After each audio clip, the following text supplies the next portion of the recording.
Welcome to SAT and ACT Essentials. This is Mr. John Edward, and today we are going to answer two ACT passages. ال ACT passages اللي هنجاوبها هتكون شبه ال writing passages بتاعت ال SAT، بس هي في ال ACT اسمها English passages. المهم جدا في اللي احنا هنعمله النهارده ان انت تقدر تركز في قد ايه ال ACT وال SAT متشابهين. هما تقريبا بيمتحنوك في نفس السكيلز، والمهم هنا والمفيد في الحتة دي ان انت لو انت good student في ال SAT تبقى good student في ال ACT. اوكي، let's focus. الشكل بتاع الامتحان ممكن يكون مختلف شوية، لكن ال content is very similar.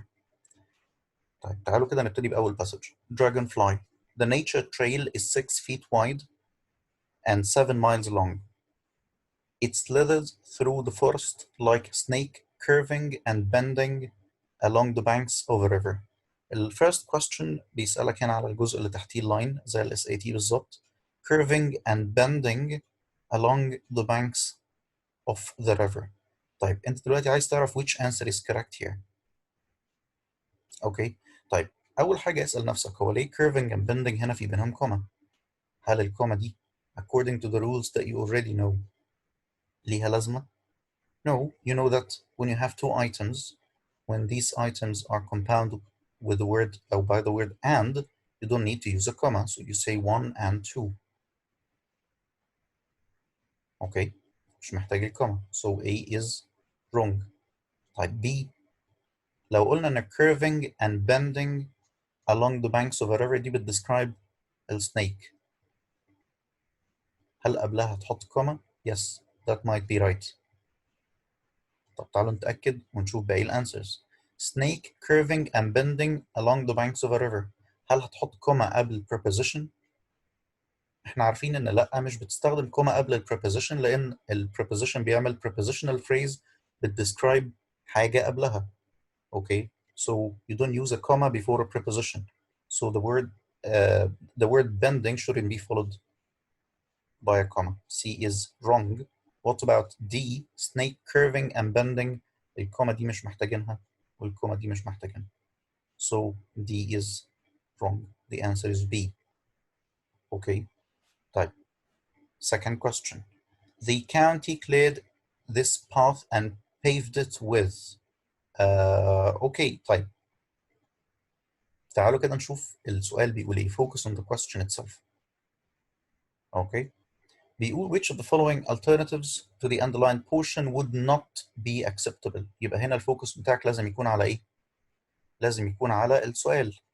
Don't go to the answers directly, just focus on the question. هو بيقول لك انهي answer مش acceptable. اوكي. طيب لو قلنا كوما paving it with packed gravel. مين اللي paving it؟ The county. اوكي. So A ممكن تنفع. And then paved it with برضو دي تنفع مفيش مشكلة.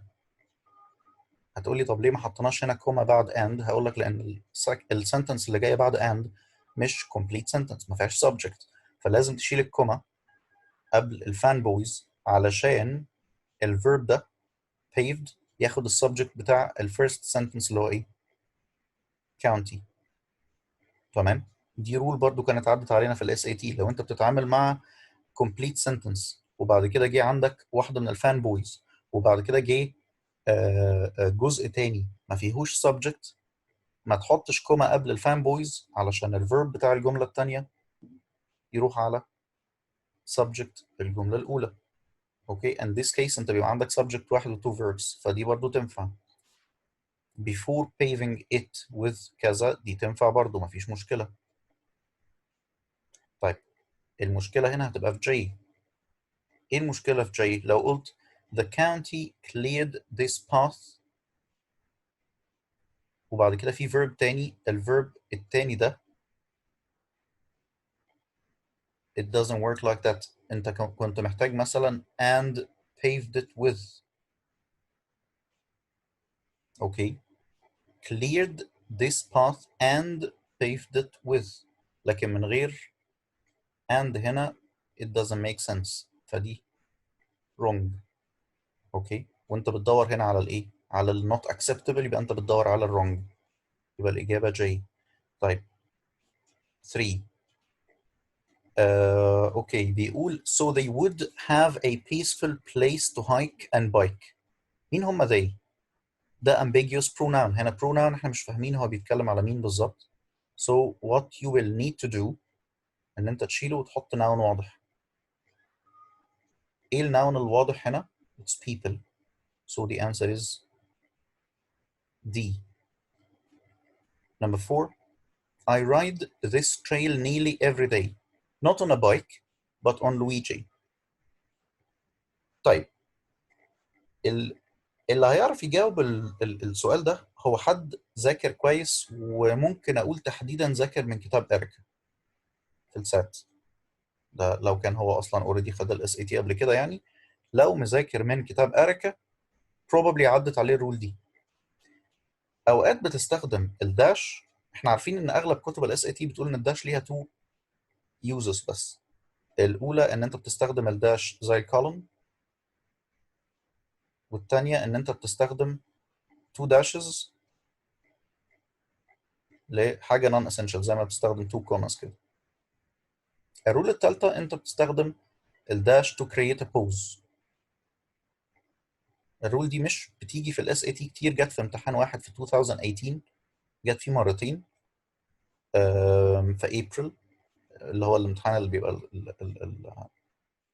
السكول داي، لكن مش فريكوينت قوي في الامتحانات التانية. بس لو انت بتذاكر من اريكا اكيد انت شفت الرول دي.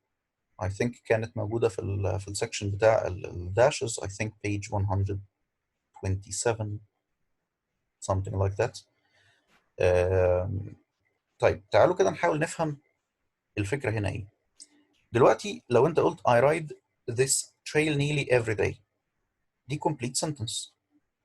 كويس. لا تعالوا نشوف باقي الاجابات ونشوف هنوصل لها ازاي بالاكسكلوجن. لو قلت not on a bike وبعد كده حطيت سيمي كولون وبعد كده قلت but، we know that but doesn't follow a semicolon، فدي غلط. اوكي. طيب لو قلت I ride this trail nearly every day not on a bike but on Luigi، H هنا برضو غلط، لان انت مش هتعرف تريليت دول لبعض. اوكي، التو بارتس دول they need something to separate them. الانسر دي برضو wrong.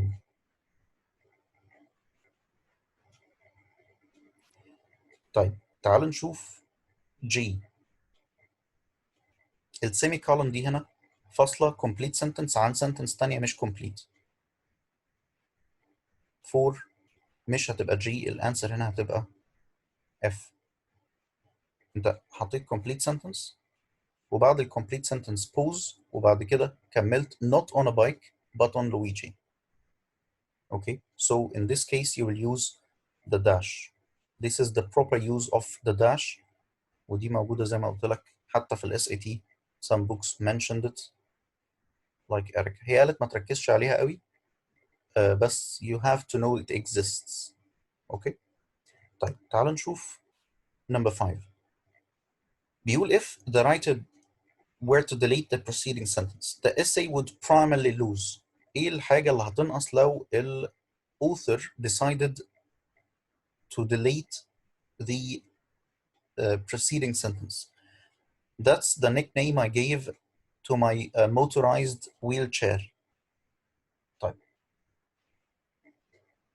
لو عملنا delete لل sentence دي that's the nickname I gave to my motorized wheelchair، ايه اللي هيحصل؟ ايه اللي هينقص؟ لو بصيت بعد كده في الباسج هتلاقي ان هو بيستخدم ايه؟ الاسم لويجي ده على طول. اوكي، هنا انت عندك لويجي ده مستخدم بس you don't know what is لويجي، فاللي بيexplain هو ايه؟ اللي بيexplain هو السنتنس اللي هو عايز يعملها delete او بيفكر يعملها delete. طيب لو بصيت على النكست بيج هتلاقي برضو ان هو بيكمل بالكلام عن لويجي لويجي لويجي. So you get to know what is لويجي. اوكي، ايه اللي هيحصل بقى لو انت عملت delete للبارت ده؟ هل هينقص من الباسج a reason why the narrator is in the forest؟ لا. هل هينقص من الباسج a detail important for understanding the essay؟ yes، لأن أنت لو شلت مين لويجي you don't know what or who is he talking about. A contrast to the light-hearted tone of the essay? No. Nothing at all. This information is irrelevant to the essay? No. So the answer is B.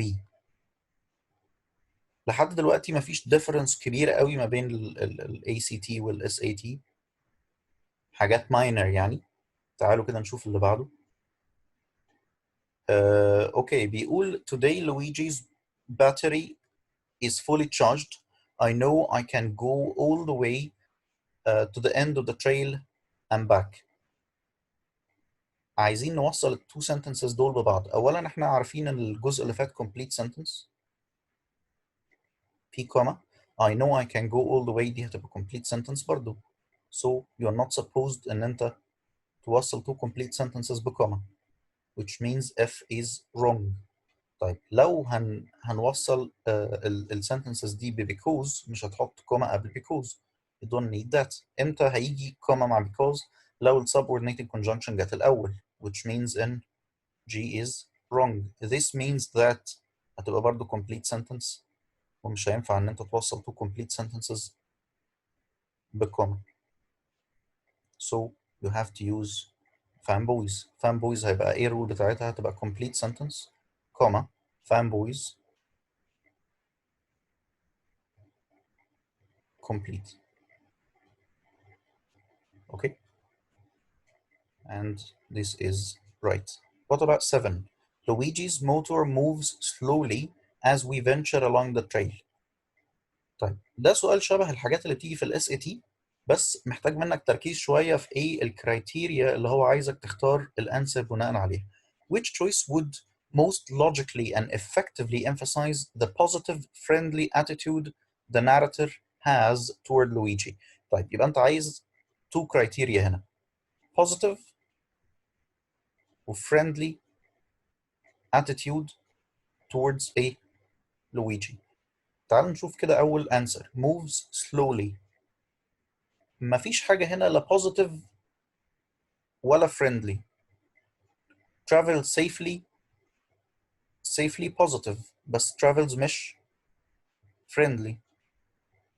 proceeds carefully is positive بس proceeds ما فيهاش friendly connotation برضو مش هي. purrs softly هي اللي ممكن يكون فيها حاجة friendly شوية. هو بيدescribe الصوت بتاع الويل تشير as if it is a cat or a pet. Okay, that's friendly. softly is positive, so the answer is D. يبقى أنت تعمل إيه هنا؟ focus on the question. الإجابة دايما هتجيلك منين؟ From the question itself. Number 8. Luigi's rubber wheels. I hear the songs of cardinal in the trees. Okay, طيب تعالوا كده نقرا الجزء ده من الأول. I can hear the gravel quietly crunching beneath Luigi's rubber wheels. I hear the songs of cardinals in the trees and the clamor of crickets in the grasses. ايه الفرق بين الاربع اجابات هنا؟ في هنا I وهنا you وهنا one وهنا مفيش subject اصلا, هنا في while hearing فهنا no subject. طيب امتى دي تبقى صح؟ او سوري J هنا اللي هي الفورث انسر, امتى J تبقى صح هنا؟ لو انت عندك السبجكت هيجي بعد كده في نفس السنتنس, هيجي كوما مثلا بعد البارتيسيبل phrase وبعد كده يجي السبجكت, بس انت ما عندكش ده, so J doesn't work. هتقول you. طب هو الباترن بتاعت الباسج مش كده, هو الباسج كله بيتكلم عن I. He is telling us his personal experience, right? فبيقول but I always carry a cell phone. I can hear the gravel quietly crunching. I hear the songs of cardinals. I hear etc. So it should be I. مفيش مبرر ان هو يغير الايه؟ البروناون فجأة بدون اي مقدمات. Okay, let's check 9. It is September and some of the trees are starting to blush red and orange at their tips. هل هيقول it is September ولا هيقول due to the fact that it is September ولا it turns into the month of September ولا because it has turned into September؟ طيب لو هيقول because أو due يبقى أنا عندي reason، في cause and effect، في cause reason وفي effect بيحصل. بس لو أنا بصيت هلاقي إن أنا عندي هنا إيه already في conjunction، في fanboys. طب هل هستخدم subordinating conjunction وبعد كده هستخدم fanboys؟ No. أنا عايز two complete sentences علشان يجي منهم إيه؟ كوما و fanboys. برضه due to the fact that it is مش هتنفع لأن دي مش complete sentence. هيبقى لي A و C. It turns into the month of September. طب هل أقول it turns into the month of September ولا أقول it is September؟ الإجابة دي تعتبر شوية إيه؟ wordy. So it's better to pick A. ما دام نفس المينينج it's better to say it with the least number of words. مش محتاج إن أنت تستخدم كلمات كتير قوي عشان تقول حاجة ممكن تقولها بكلمتين. أوكي؟ ما دام نفس المينينج. Number 10, the wind ruffles my hair and chills my face as I bounce gently along in my padded chair. طيب bounce gently along. Bounce the verb. Gently adverb. Along ليه علاقة بإيه؟ بbounce، فأنت مش محتاج الكوما. تمام؟ ما دام عندك bounce along دي part كده لوحدها، أوكي؟ مش محتاج إن أنت تفصلهم عن بعض، ما دام في أجزاء grammatically related ما تفصلهمش عن بعض. فهي اصلا الفريز الفيرب bounce along. اوكي، الكوما دي مش هتنفع والكوما اللي بعد along دي مش هتنفع والكوما اللي في اف احنا قلنا ان هي مش هتنفع.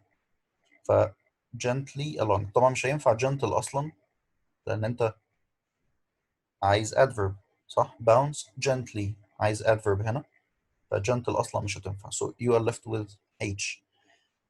What about 11? Bicyclists streak past in a blur of color and a cloud dust. I don't understand their hurry. طيب تعالوا كده نشوف what's going on with this sentence. بيقول which choice most effectively leads to the new subject of the paragraph. لو كملت السنتنس بعدها هتلاقي بيقول لك ايه I don't understand their hurry. صح؟ مين هما their؟ البروناون ده هنا بيريفير لمين؟ ده اللي احنا كنا اتكلمنا عليه برضو في جزء في الليكتشر بتاعت الديسكورس اناليسيس. You need to focus on pronouns. Pronouns tell you a lot in the passage. Okay? So there هنا must be referring to a plural noun جه قبلها. لو بصيت كده مش هتلاقي أي حاجة plural هنا بتريفير لحد in hurry. The only answer is A. إن هم يكونوا الكلام عن مين؟ عن البايسكليستس. اوكي، فلو انت قريت لاخر السنتنس you will be able to figure out ان البروناون هنا راجع على البايسكليستس. طيب تعالوا نشوف 12. طبعا كان في مشكله انت كان ممكن تاخد بالك منها لو انت حد مركز قوي، ان انت عندك two complete sentences هنا ورا بعض من غير اي حاجه تفصلهم. bicyclists streak past in a blur of color and a cloud of dust. I don't understand their hurry. فدول two complete sentences you should expect ان يكون في حاجه تفصلهم like a semicolon or a full stop or مثلا comma and fanboys. دي كوما من غير fanboys دي مش هتنفع، هيبقى هنا complete comma complete and that's absolutely wrong. هنا هيبقى complete full stop complete وده ينفع. however هنا ما ينفعش تيجي non essential ما بين two complete sentences. It doesn't work that way. وأول answer two complete sentences ما فيش بينهم أي separation أو أي حاجة تبعدهم عن بعض أو توصلهم ببعض. so wrong. طيب 13 بيقول I see that the bank of vibrant yellow black-eyed Susans by the barbed wire fence is starting to dry and fade away. I spend an hour looking. طيب looking ده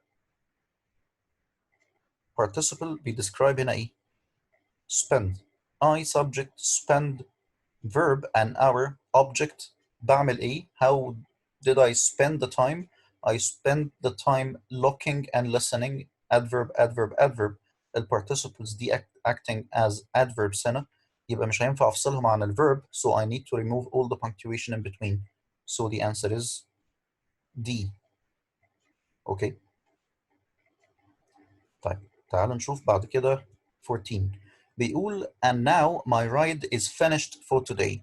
I leave the trail and come out into the open. Manicured park at the trail's end. طيب تعالوا كده نشوف ايه الانسر اللي ممكن تنفع هنا. هل هو بيتكلم على trails ولا trail؟ I leave the trail. اوكي بيتكلم على trail.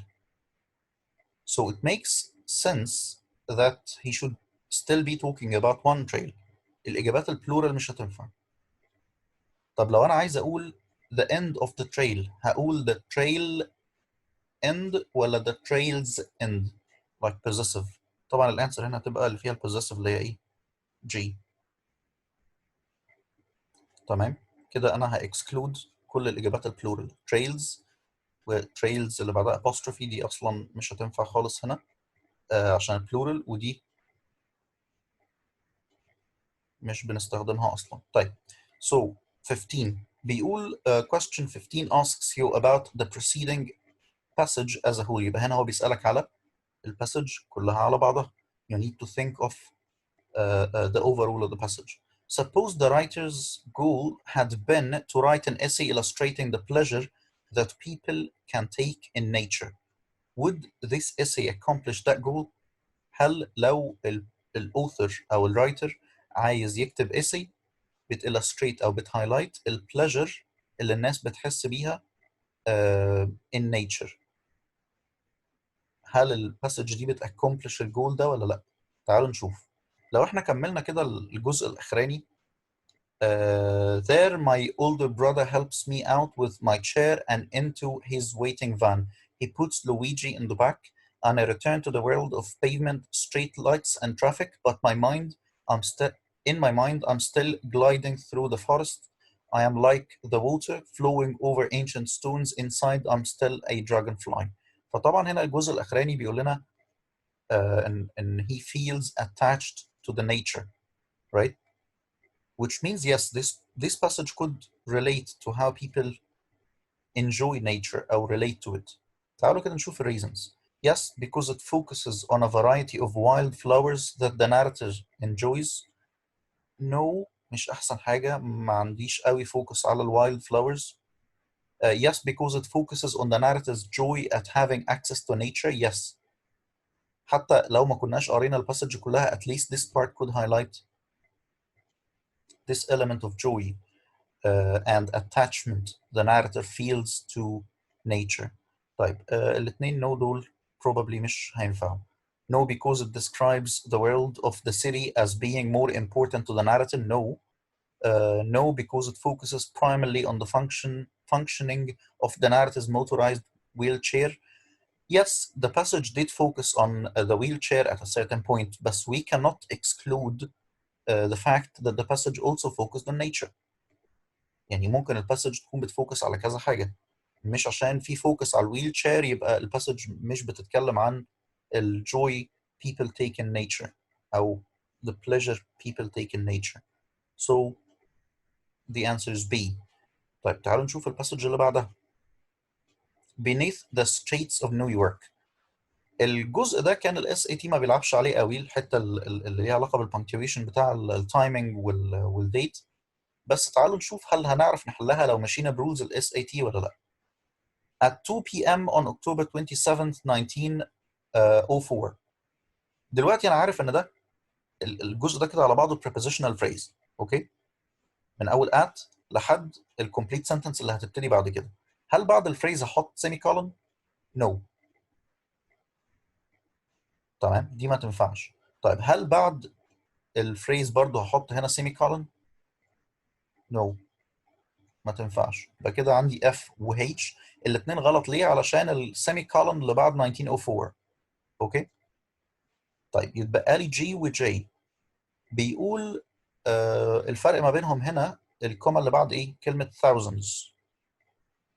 طب نقدر نعرف انهي اللي صح ازاي؟ هل هقول thousands comma of New York City residents ولا هقول thousands of واشيل الكوما؟ احنا لسه قايلين من شويه الرول دي ان انت ما بتستخدمش الكوما قبل البريبوزيشن، لان البريبوزيشن بيعمل prepositional phrase بتدسكرايب اللي قبلها.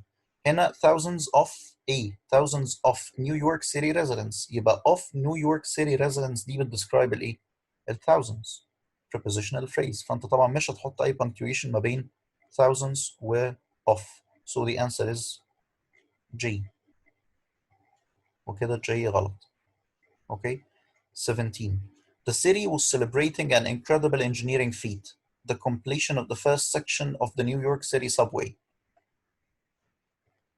لو بصيت على الجملة الأولانية اللي هي the city was celebrating an incredible engineering feat دي complete sentence. لو حطيت بعدها semicolon يبقى أنت expecting complete sentence بعدها. The completion of the first section of the New York City subway دي مش complete، ما فيهاش verb. So A is wrong. Over the completion of the first section كذا.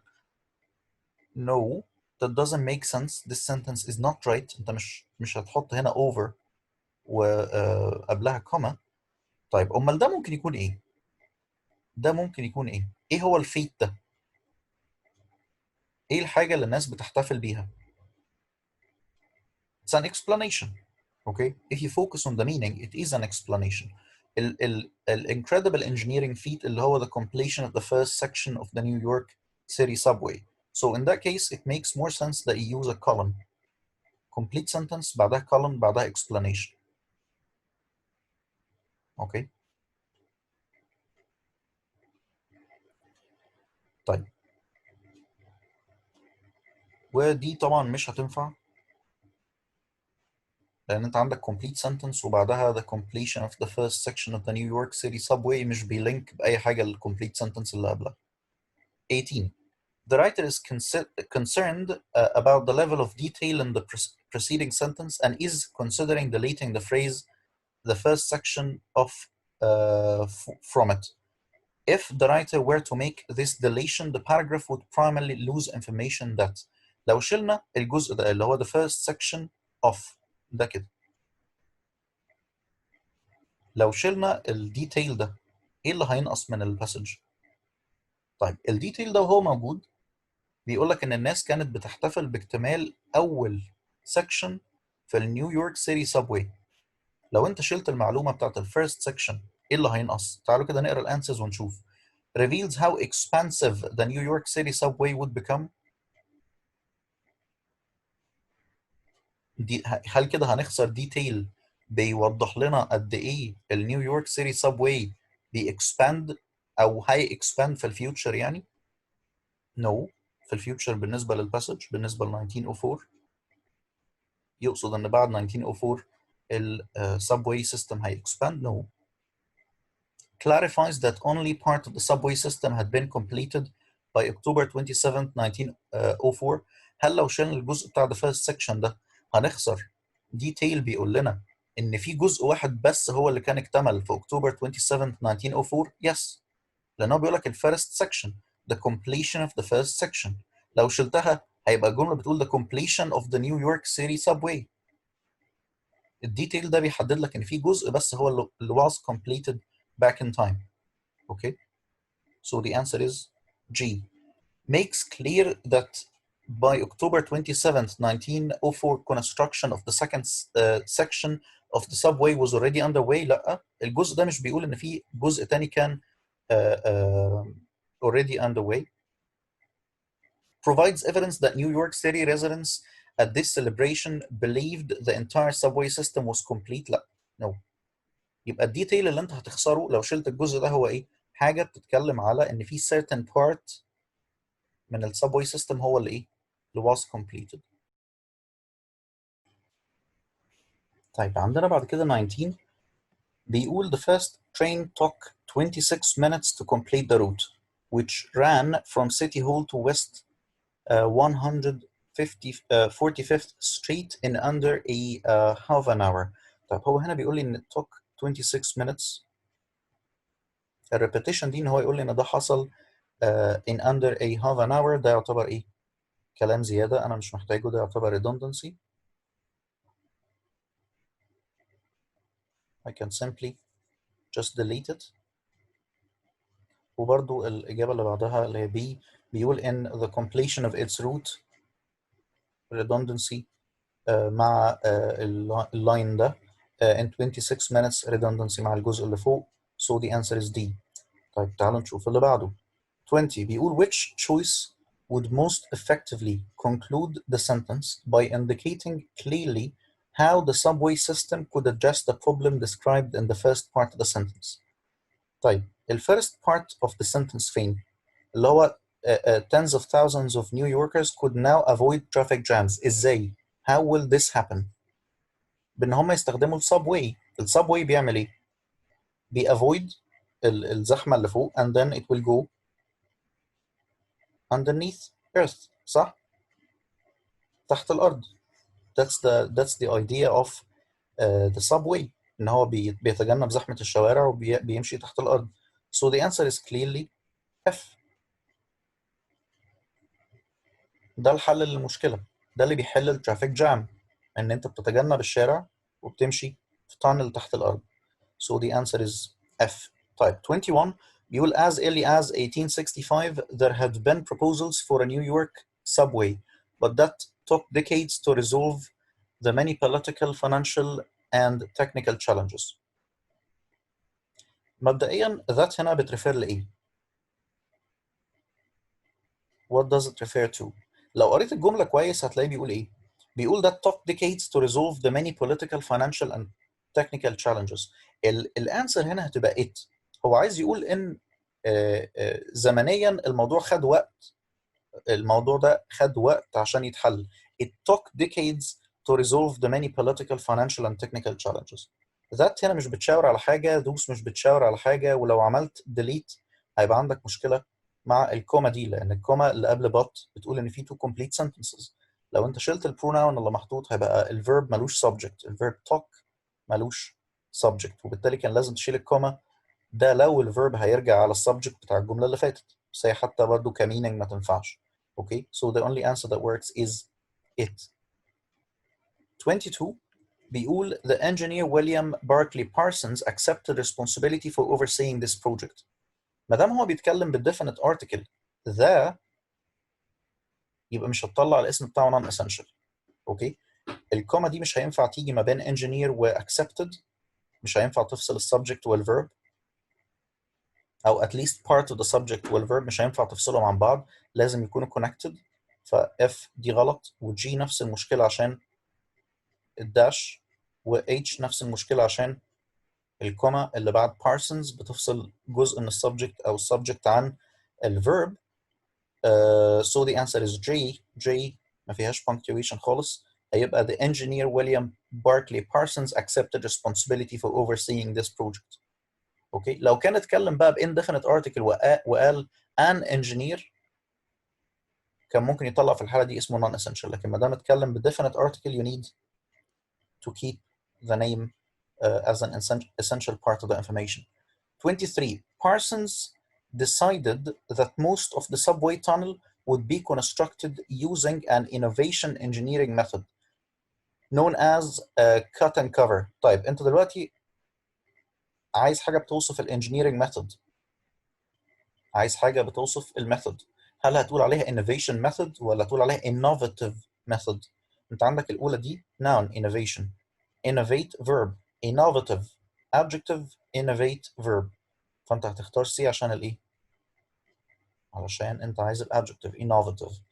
24 بيقول first workers used picks and shovels to remove roads and dig a deep trench. ما عندكش هنا title للسؤال، هو ما بيشرحلكش هو عايز ايه. So what you need to do is to read carefully through the answers and see which one fits. طيب dig a deep trench ماشي، ادي verb وادي عندك ده كده على بعضه الobject. تعالوا كده نشوف G و H و J. into the ground deeply under where the roads had previously been removed by them. دي wordy وفيها جزء redundant اللي هو ايه؟ remove roads. فهو راح مكرر الكلام ده تاني وقال ايه؟ where roads had previously been removed by them. وبعد كده راح قافل الجملة passive. So that's wordy. A trench far down below since it was necessary to shovel deep into the earth in this method known as cut and cover. برضه فيها ايه؟ فيها redundancy مع الجزء اللي فوق هنا ده. تمام؟ طيب لو اخترنا J ايه اللي هيحصل؟ اللي هيحصل ان انت مش هيبقى عندك object للverb dig. اوكي؟ To remove roads and dig a deep trench. dig ايه؟ انت محتاج حاجه تكمل، محتاج الاوبجكت. dig a deep trench. So مش هينفع عندك J. The only answer that works is F. طيب تعالوا نشوف بعد كده 25. بيقول tunnel walls were created with layers of brick. طبعا انت مش هينفع تحط هنا اي punctuation. ليه؟ لان انت بتقول were created with layers of brick. صح؟ were created with. الpunctuation اللي هنا ده ملوش لازمه، لازم تشيل الpunctuation. So A wrong، B wrong، و D wrong عشان حاطط الpunctuation بعد ايه؟ بعد with المفروض يجي بعدها الفريز بتاعت الpreposition، فمش هتنفع. So the answer is C. 26. Brightly lit stations welcomed the public. Many of them were skeptical of traveling underground. طيب لو مسكنا كده السنتنس الأولانية brightly lit stations welcomed the public دي complete sentence، هيجي بعدها كوما، بعد الكوما ما ينفعش يجي complete sentence تانية، فما ينفعش أقول many of them were skeptical of traveling underground. That's absolutely wrong. هيبقى complete comma complete. That doesn't work. طيب many of mean many of mean many of whom. تمام، اللي هم المين؟ الببليك. many of whom were skeptical of traveling underground. اوكي، لان هم هنا الاوبجكت. خلي بالك برضو brightly lit stations welcome the public. public هنا جايه ايه؟ الاوبجكت. many of whom هنا راجع على الاوبجكت. تمام، were skeptical of traveling underground. طيب تعالوا نشوف بعد كده 27. بيقول it didn't take long for New Yorkers to adapt however. طيب عشان تقدر تفهم الترانزيشن اللي هنا ايه لازم تفهم التو sentences دول مع بعض. هو هنا بيقول لنا ان many of whom many of the public يعني were skeptical of traveling underground. الجملة اللي بعدها بيقول لك it didn't take long for New Yorkers to adapt. ففي هنا contrast. الناس كانت skeptical في الأول بس it didn't take them much time to adapt. ففي contrast. أنت عايز حاجة فيها contrast. therefore cause and effect ما تنفعش. for instance بتديك example ما تنفعش. that is بتديك definition ما تنفعش. so the only one that works هتبقى however. 28.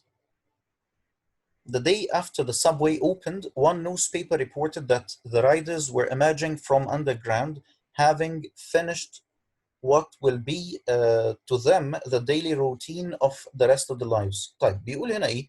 بيقول the writer wishes to add a sentence that describes the magnitude and expansiveness of the New York City subway system today. أنت عايز حاجة بتتكلم على إن النيويورك subway system دلوقتي بقى إيه؟ ضخم جدا، بقى مهول جدا، and expansive متوسع جدا. Given that all of the following statements are true, which one, if added here, would most clearly and effectively accomplish the writer's goal? يقول لك خلي بالك ال following statements true بس انت عايز تختار واحدة تكون clearly and effectively accomplish a writer's goal. طب تعالوا كده نشوف حاجة بتسترس على magnitude and expansiveness. Even today for many New Yorkers that newspapers account is right. ده طبعا مش بيتكلم على الايه؟ الماجنتيود والاكسبانسفنس بتاع السيستم. Today riding a portion of New York City subways 656 miles of main line track is a daily routine for more than 4 million people. يبقى هو هنا بيقول لنا ان التراك وصل 656 miles and that's very lengthy track. وبيقول لنا ان عدد الناس اللي بتستخدمه on daily basis كام؟ 4 million people. That's huge. الإجابة دي تنفع. بيقول لنا هنا ان التراكس والسيستم نفسه بقى ايه؟ ضخم جدا وبقى متوسع جدا وبيكفر مساحة كبيرة جدا وعدد كبير من الناس بتستخدمه. Today, the New York City Transit Authority continuously maintains 2 separate fleets of subway cars. No, that doesn't really highlight the expansiveness or magnitude. J. Now, a typical New York City subway waiting platform ranges from 400 to 700 feet. ده مش بيتكلم على السيستم نفسه لكن بيتكلم على الايه؟ على الويتنج platform. So the answer is definitely G. طيب كده احنا بقى لنا 29. برضه 29 بيقول لنا ايه؟ زي الباسج الاولى كده. Question 29 asks about the preceding passage as a whole. هو هنا بيسألك على الباسج كلها. نقرا السؤال كويس. بيقول upon reviewing the essay and finding that some information has been left out, the writer composes the following sentence incorporating that information. يعني ايه؟ يعني هو بعد ما كتب الارتكل اكتشف ان في معلومه معينه هو ما قالهاش، ف he composed the sentence دي وبيسالك يحط السنتنس دي فين. ده شبه سؤال الاس اي تي لما بيقول لك حط الستيتمنت دي فين بالظبط في الباسج. the same idea. كل اللي هتعمله هتقرا السنتنس اللي انت هتحتاج ان انت تضيفها، هتقرا البوينتس اللي هو محددها لك وهتشوف where it fits. طيب هو هنا بيقول ايه this technique also used or also known as open excavation became the standard for subway tunneling for nearly 60 years. يبقى هو بيتكلم هنا على سيستم معين هم استخدموه وهم بيعملوا التانلينج او هم بيحفروا الايه؟ التانلز بتاعت السبوي. طب تعالوا نشوف كده A B C D. اول حاجه A بيقول ايه؟ بيقول the original subway line was 9.1 miles long and had 28 stations. خلي بالك في الكويستشن تحت الكلام بادئ بايه؟ this technique. يبقى في كلام عن التكنيك صح؟ الجزء ده مهم، لازم تفوكس على البروناون. تعالوا نرجع تاني لايه؟ هل في حاجه بيتكلم فيها على تكنيك معين للحفر؟ no. بيكمل بعد كده بيقول this train the first train took 26 minutes to complete the route. So this doesn't work. طب تعالوا نشوف B. Tens of thousands of New Yorkers could now avoid traffic jams by traveling underneath the streets. أو إحنا غيرناها خليناها إيه؟ using the system. هل هنا برضو في حاجة ليها علاقة بتكنيك معين بيستخدموه في التانلينج؟ no. تعالوا نشوف C. هنا بيقول إيه؟ بيقول Parsons decided that most of the subway tunnel would be constructed using an innovative engineering method known as cut and cover. طيب هنا بقى في طريقة بيتكلموا عنها هيستخدموها في حفر التانل. That might work. يبقى كده C is probable. تعالوا نشوف دي عشان نتأكد ان اجابتنا صح. في دي بيقول دي هنا اوكي اهي. Brightly lit stations welcome the public, many of whom were skeptical of traveling underground. It didn't take long for New Yorkers to adapt. However, هنا طبعا ما فيش اي حاجه بيتكلم فيها عن التكنيك بتاع الحفر. So the answer is C. يبقى كل اللي انت محتاج تعمله if you are changing from SAT to ACT او لو انت حابب ان انت تجهز للاثنين focus on the skills. والسكيلز بتاعتك لو هي كويسه if you are good at something when it comes to skills هتبقى good في ال SAT and ACT. Okay? It's not hard. It's doable. تقدر تذاكر الاثنين لو انت حابب. لو انت حد لسه في جريد 9 او 10 وحابب ان انت تجهز وتعمل حسابك للفيوتشر يعني على حسب مثلا حاجه تتلغي او كده. You can still study for both and be good at both. Okay? Trust yourself, trust your skills, work hard and things will be really fine. Thank you so much. I'll see you in another video. And if you need anything, just get back to me on WhatsApp or on the page or the website, mrjohnedward.com أو البيج SAT and ACT English Essentials. أو get back to me on WhatsApp. Thanks so much. I'll see you in another video.